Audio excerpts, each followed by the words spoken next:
Ketua Majelis Ulama Indonesia atau MUI Kabupaten Sidrap, Sulawesi Selatan, Dr. Abdul Malik Tibe, memimpin doa bersama sebelum 50 petugas penyelenggara ibadah haji atau PPIH berangkat ke Bandara Soekarno-Hatta menuju Jeddah pada Selasa 6 Mei 2025 malam. Rombongan pertama petugas haji daerah kerja atau Dakar Mekah ini berangkat dari Asrama Haji Cipondo, Tangerang, Banten.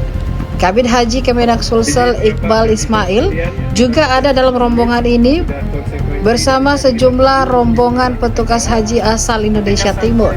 Di Mekah, Iqbal bertugas sebagai Kepala Sektor 3. Rombongan PPIH asal Sulsel juga masuk di rombongan tersebut. Sektor 3 Panitia Penyelenggara Ibadah Haji atau PPIH Arab Saudi merupakan salah satu sektor pelayanan penting yang berada di bawah naungan kerja daerah atau Dakar Mekah. Sektor ini memiliki tanggung jawab besar dalam memberikan pelayanan kepada jemaah haji Indonesia yang tinggal di kawasan Misfala, salah satu wilayah pemondokan padat jemaah di Mekah.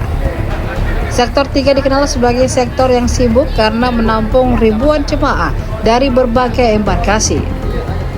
Petugas sektor terdiri dari unsur perlindungan jemaah atau linjam, kesehatan, hingga transportasi.